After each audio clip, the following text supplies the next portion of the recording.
Estimados amigos, en nuestro encuentro anterior continuamos el estudio que venimos haciendo de Daniel capítulo 8, verso 14, la verdadera culminación de todo el libro, pasaje que registra la respuesta de Miguel, Cristo, a la inquietante pregunta del ángel Gabriel en el verso 13.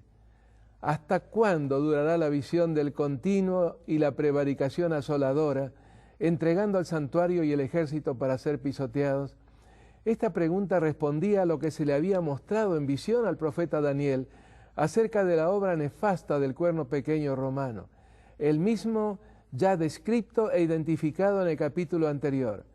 Leo en el verso 10, y se engrandeció hasta el ejército del cielo, el verdadero pueblo de Dios en la tierra, y parte del ejército y de las estrellas echó por tierra y las pisoteó.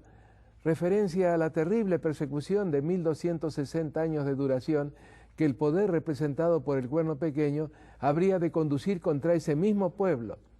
No contento con eso, según el verso 11, el cuerno aún se engrandeció contra el príncipe de los ejércitos, es decir, contra Cristo. ¿Cómo habría de hacerlo?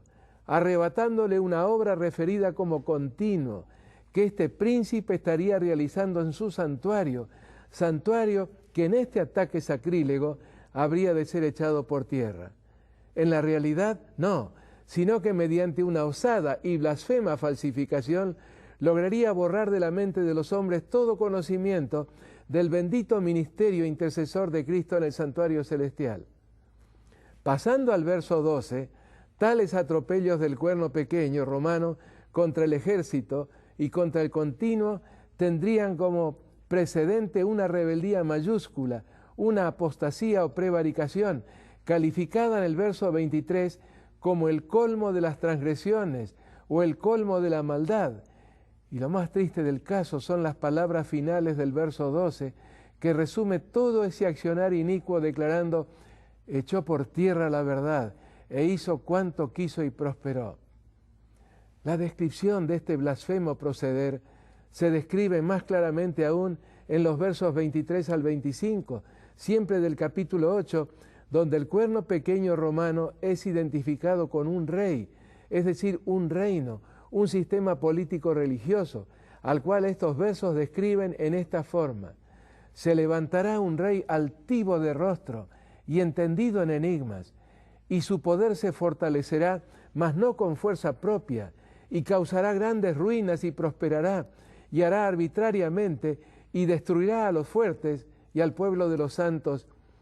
Con su sagacidad hará prosperar el engaño en su mano, y en su corazón se engrandecerá, y sin aviso destruirá a muchos, y se levantará contra el príncipe de los príncipes, pero será quebrantado, aunque no por mano humana. En el capítulo 11, verso 31, se lo expresa con mayor claridad aún. Y se levantarán de su parte tropas, que profanarán el santuario fortaleza, y quitarán el continuo y pondrán la abominación desoladora. Y en el capítulo 12, verso 11, se nos proporciona una información adicional de enorme trascendencia. Esta sustitución o abominación desoladora habría de extenderse por 1290 años, período del cual la historia proporciona los años de comienzo y fin, 508 y 1798. Y ya que estamos en esto, el verso 12 proporciona otra información realmente trascendental, que la restauración del conocimiento del continuo o la continuidad de Cristo en su santuario, ocultado por tantos siglos por la abominación desoladora, habría de comenzar 46 años después de 1798, en 1844, totalmente coincidente con la conclusión de los 2300 años. Bueno, todo esto lo veremos en detalle cuando en nuestro estudio lleguemos a los capítulos 11 y 12 de Daniel. Retornando a nuestro tema, creo comprender la indignación y la impaciencia de Gabriel al inquirir por cuánto tiempo se toleraría el terrible estado de cosas descrito en Daniel capítulo 8, los versos 10 al 12 y 23 al 25. Tan solo Miguel, únicamente él, podía proporcionar la difícil información que el ángel solicitaba. Y él dijo: hasta 2300 tardes y mañanas luego el santuario será purificado. Daniel 8:14. Un período profético, 2300 días proféticos o años literales, el más extendido de todos los períodos proféticos contenidos en la Biblia, y la doble obra que se realizaría a su término en el cielo, la purificación o descontaminación del santuario, y simultáneamente en la tierra, la restauración del conocimiento del continuo o continuidad de Cristo en ese mismo santuario. El resto de nuestro estudio anterior, como ustedes seguramente recordarán, lo dedicamos a contestar seis preguntas realmente solemnes en sus implicaciones, todas ellas relacionadas con el santuario, el cómo de su contaminación y el cómo de su purificación o descontaminación. En nuestro estudio de hoy, quisiera destacar un hecho de enorme importancia, que todo lo relacionado con el tema del santuario y su simbolismo nos revela que Dios tiene un gran problema para resolver, el problema más grande de todo el universo. Si ese problema no se hubiera suscitado, ni la cruz ni el santuario habrían sido necesarios. De hecho, nada se habría sabido nunca en toda la eternidad acerca de ellos. Pero el problema surgió en la morada de Dios, allá en el mismo cielo. Lo cierto es que desde hace 6000 años el virus está en cuarentena, precisamente aquí sobre este planeta. La única oveja perdida de todo el rebaño sideral de Dios. Y aquí es donde será finalmente eliminado, tanto en sus ramas como en su raíz, en las palabras de Malaquías capítulo 4, verso 1. Nosotros los humanos estamos en el corazón mismo de la contienda.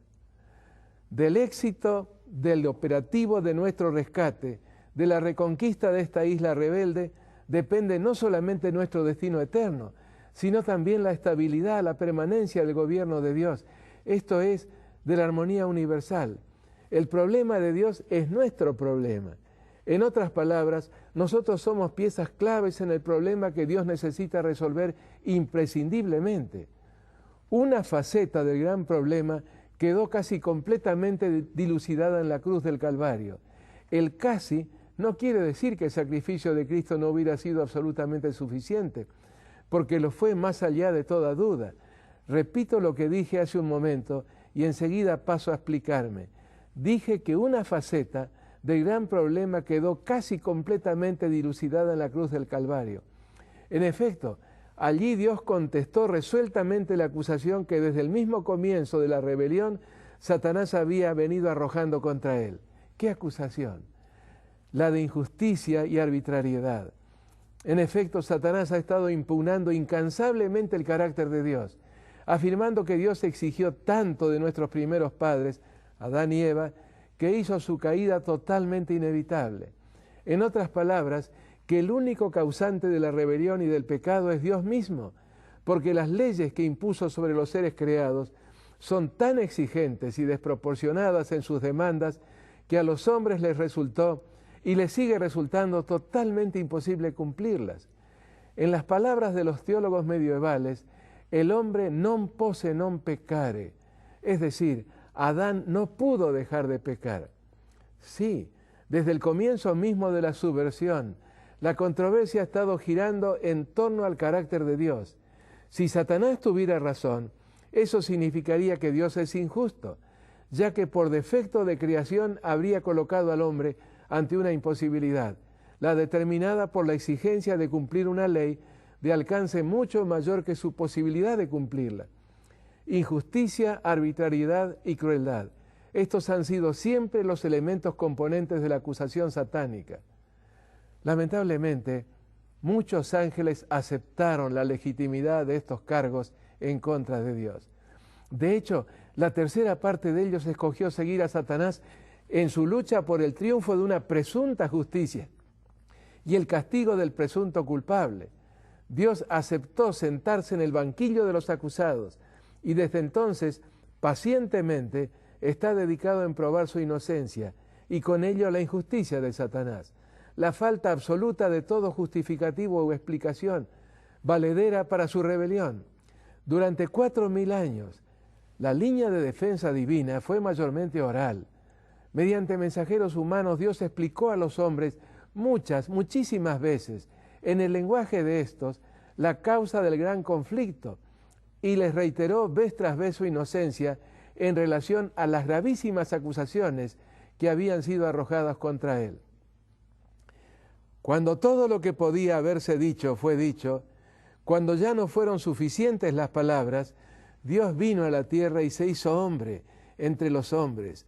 La cuna más preciosa, aún una cuna de oro engarzada de piedras preciosas, no habría sido digna de él, pero nació en un pesebre. El más lujoso de todos los palacios no habría sido digno de brindarle protección y abrigo, y sin embargo escogió el hogar de un humilde carpintero de Nazaret, el que podría haber recibido servicio y el homenaje de 12 legiones de ángeles en el momento mismo de necesitarlos, condescendió en hacerse un siervo de siervos. ¿Y toda esta humillación para qué? ¿Con qué propósito? Para mostrarles a los hombres cómo es su Padre celestial, cómo es Dios. Y lo que los hombres vieron fue muy distinto de lo que Satanás les había hecho creer durante siglos. Un Dios cruel y arbitrario, con todo el poder que Dios tiene a su disposición, jamás hubiera permitido que le dieran a su hijo el trato tan inhumano de que lo hicieron objeto desde su misma infancia, como cuando los soldados de Herodes el Grande intentaron matarlo.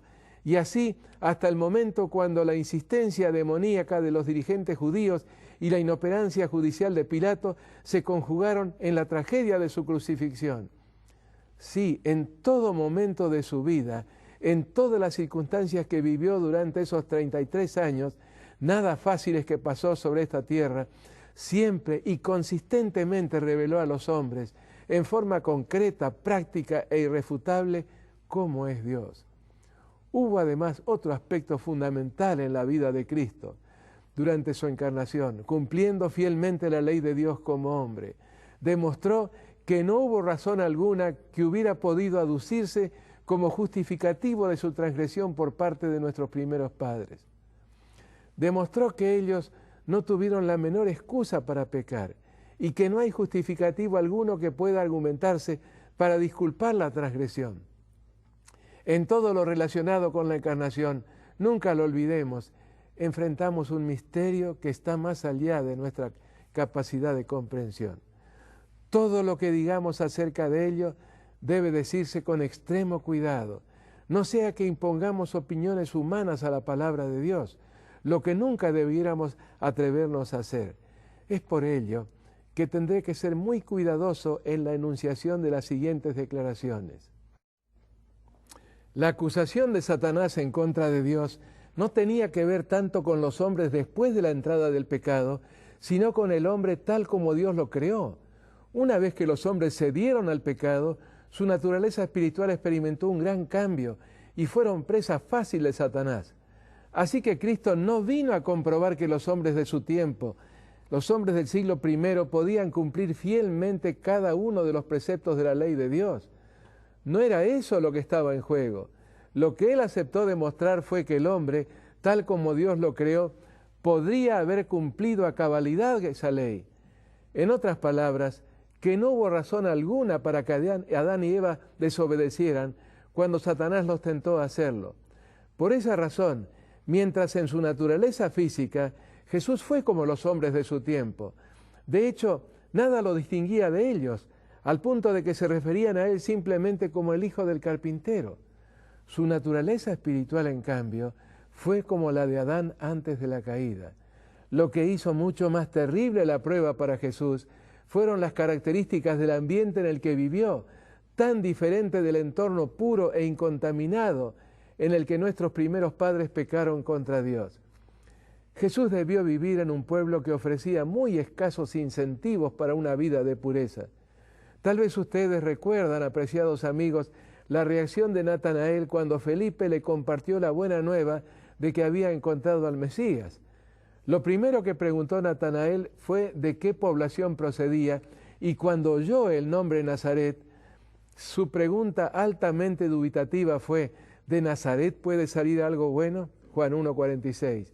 Sí, Jesús no solo aceptó los resultados de la ley de la herencia de 4000 años de pecado, sino que aceptó enfrentar al enemigo de Dios y del hombre en el terreno elegido por su adversario, y en las circunstancias más desventajosas.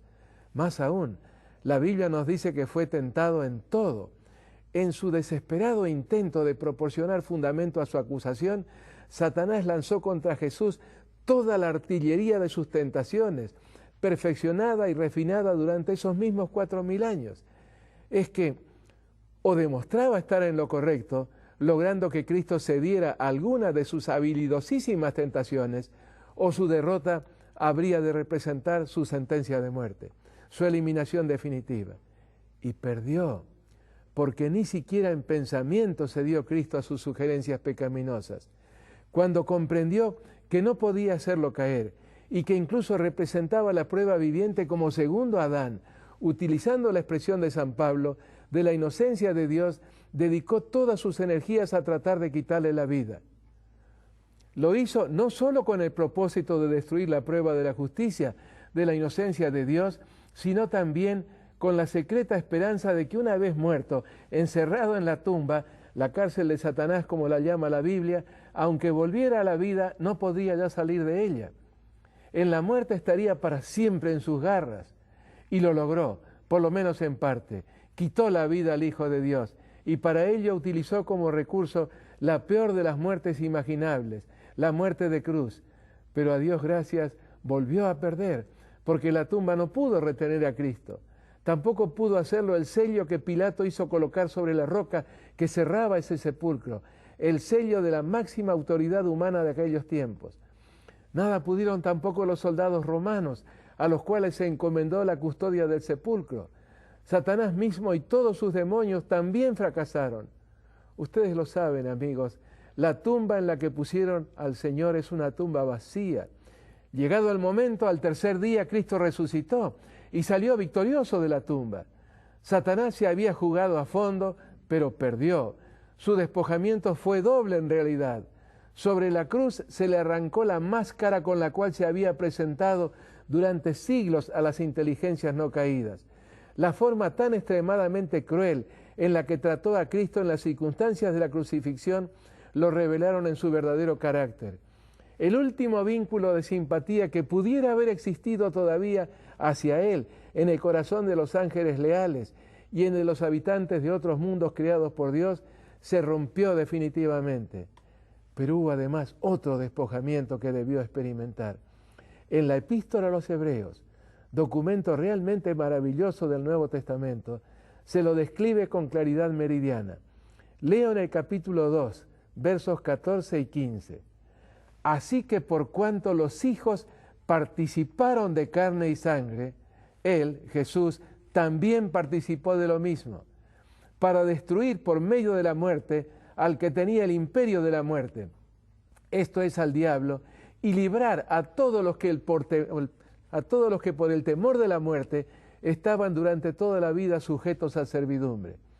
Sí, Cristo entró en los dominios de Satanás, en el antro mismo de una muerte sin esperanza, y le arrebató las llaves del sepulcro y de la muerte, despojando así del control de su atemorizadora cárcel. Es por eso que en el Apocalipsis Jesús aparece presentándose delante de Juan con las significativas palabras que encontramos en el capítulo 1, versos 17 y 18. Y Él puso su diestra sobre mí diciéndome, no temas, yo soy el primero y el último, y el que vivo y estuve muerto, mas he aquí que vivo por los siglos de los siglos, amén, y tengo las llaves de la muerte y del Hades. El Hades, conviene aclararlo, es la palabra griega para designar el sepulcro. Amigos, qué verdad tan extraordinariamente consoladora. Dios en Cristo no solo proveyó la prueba necesaria para litigar y ganar su caso, sino que le arrebató a Satanás las llaves de su dominio. La inocencia de Dios quedó comprobada irrefutablemente y la tumba vacía de Cristo se transformó en la gran garantía de que un hijo de Dios no debe temer a la muerte. No hay razón para ello. La tumba vacía de Cristo libera a los hijos de Dios del temor a la muerte. San Pablo lo reitera con mucho énfasis en el capítulo 15 de la primera epístola a los Corintios. Todo un capítulo dedicado a la descripción de esa maravilla divina, la certeza de la resurrección, del retorno a la vida después de la muerte. La resurrección de Jesús es la garantía definitiva de la nuestra. No hay tal cosa como almas o espíritus descarnados que sobreviven a la muerte de los seres humanos. Eso es paganismo griego, no mensaje bíblico. La promesa "no moriréis", como tan bien lo revela Génesis 3, fue una de las primeras mentiras que el diablo logró introducir en este mundo. Dios había dicho "morirás". Satanás dijo "no moriréis". ¿A quién creer? ¿A Dios o al diablo? Serio, amigos, muy serios. Yo prefiero creer a Dios. ¿Y usted? La enseñanza bíblica, consistentemente reiterada, tanto en el Antiguo como en el Nuevo Testamento, compara a la muerte con un sueño, sueño del cual recién despertaremos en la resurrección, cuando quien tiene ahora las llaves de la muerte y del sepulcro, regrese del cielo para restaurarnos el don de la vida. Esta misma maravillosa verdad nos libera de los horrores de un infierno, un presunto infierno presente.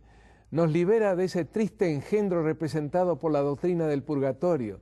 Nos libera de rogativas y limosnas en favor de los difuntos y de toda supuesta comunicación con ellos, tan promovida por ese otro engendro, no menos diabólico, representado por el espiritismo y su progenie, la parapsicología, las pretendidas percepciones extrasensoriales, las engañosas enseñanzas de la nueva era, las presuntas experiencias extracorporales y cuánto otro engaño se fundamente en la promesa de una subsistencia espiritual después de la muerte.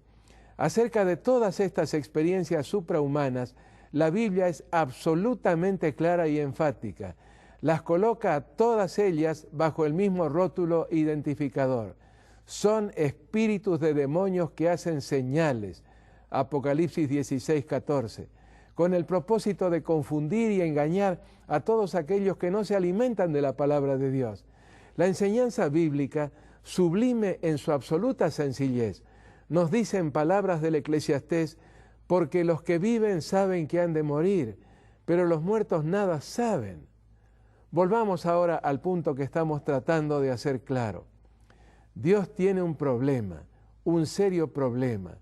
Parte del mismo se resolvió con la encarnación y la muerte de nuestro Señor. Así como un fabricante, cuando su producto es criticado, lo somete a toda clase de pruebas para demostrar su bondad y calidad, al objetarse la calidad moral del hombre que él había creado, Dios mismo se hizo hombre y permitió que se lo sometiera a toda clase de pruebas y maltratos, todos ellos muy humillantes, por cierto. Con ello comprobó que su producto, el hombre, no fue defectuoso en su estado original. Es más, si no hubiera utilizado mal la libertad de elegir, podría haber resistido pruebas muchísimo más severas, tal como lo demostró el segundo Adán, Cristo Jesús. El problema, permítanme expresarme así, no estuvo ni en el fabricante, ni en el proceso de fabricación o creación. Fue la elección errónea del producto del hombre, dotado de la capacidad de elegir, lo que produjo el problema. Si la vida de Cristo, como ya lo explicamos, justificó plenamente a Dios y demostró su inocencia, ¿por qué razón sigue Dios todavía en el banquillo de los acusados?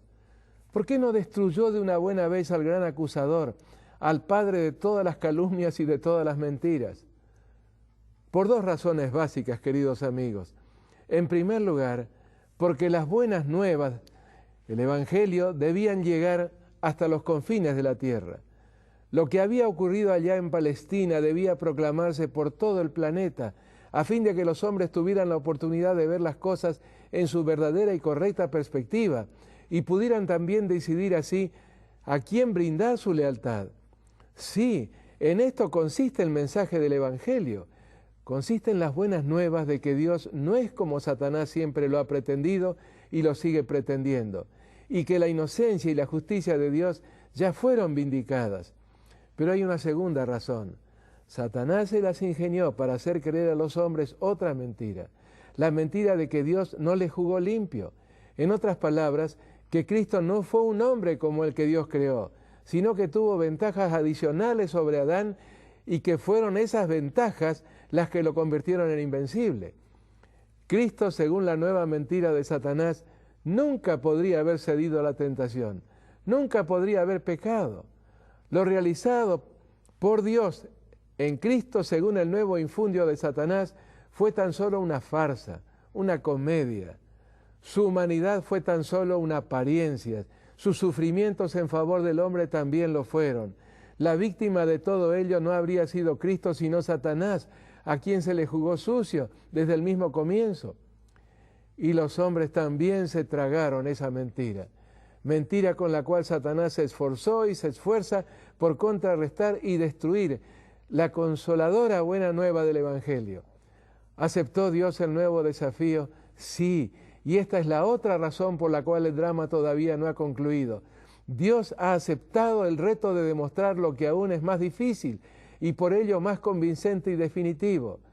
Con lo dicho, hemos tocado un tema realmente apasionante, que veremos en nuestro próximo estudio. Y ahora presentémonos delante de Dios con una plegaria. Querido Padre que moras en los cielos, ayúdanos mediante tu Santo Espíritu a corresponder a ese amor a fin de que te sirvamos de corazón. Queremos agradecerte también y profundamente por Jesús y su sacrificio por nosotros. Y no solamente por ello, sino también por su constante mediación de amor en nuestro favor en el santuario celestial. Sí, Padre, te rogamos que nos des en Él perdón y limpieza, y te lo pedimos y agradecemos en su precioso nombre. Amén. Apreciados amigos, ¿qué temas los que estamos tocando? Esos son los temas que están a la base, en el corazón mismo del Evangelio. Cómo Dios, acusado por Satanás de haber sido un creador injusto al exigir más de lo que sus criaturas podían cumplir, y después al acusar a Dios de haber jugado en forma sucia, tramposa, al darle a Jesús una capacidad que nosotros no tenemos. Todo eso quedó desmentido y será todavía más desmentido si nosotros permitimos que esa obra, que esa transformación se realice en nosotros. Y eso podrá ser, amigos, si le abrimos nuestro corazón. Que así sea, en el nombre precioso de Jesús nuestro Salvador. Amén.